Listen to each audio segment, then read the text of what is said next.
आज जो क्लास चलने वाली है वो है सीआरपीसी की क्लास।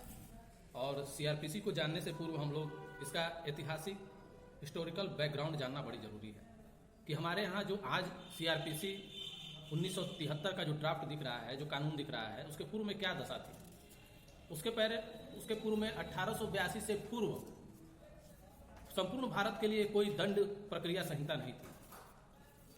सर्वप्रथम बंबई, मद्रास और बंबई, मद्रास और कलकत्ता में प्रेसिडेंशियल इलाकों के लिए एक अलग दंड प्रक्रिया संहिता थी और अन्य प्रदेशों के लिए एक अलग प्रक्रिया संहिता बनी हुई थी। उसी से ही पूरे भारत की कानून व्यवस्था चलती थी। सबसे पहले प्रेसिडेंशियल नगरों के लिए 1852 में criminal procedure supreme court act 1852 अधिनियमित हुआ। उसके पश्चात दूसरा 1865 में हाईकोर्ट क्रिमिनल प्रोसीजर कोड पारित हुआ।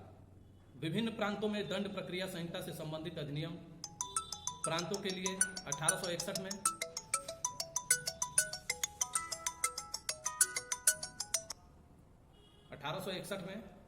फिर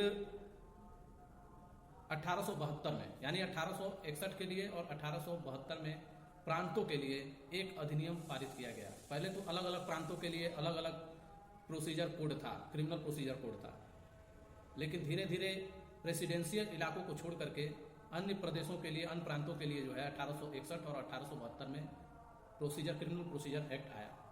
बाद में सबको मिला करके 1882 में क्रिमिनल प्रोसीजर एक्ट आया। तो क्वेश्चन ये पूछ सकता है कि 1873 से पहले कौन सा क्रिमिनल प्रोसीजर एक्ट आया था।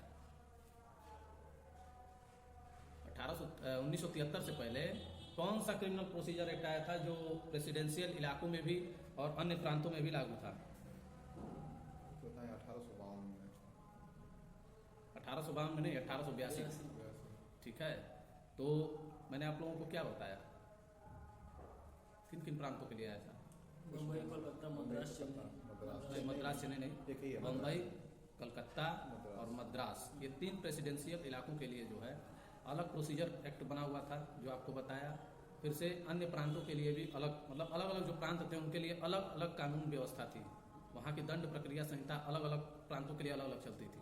लेकिन बाद में सारे प्रांतों के लिए एक बना दी गई दंड प्रक्रिया संहिता, इसको छोड़ करके।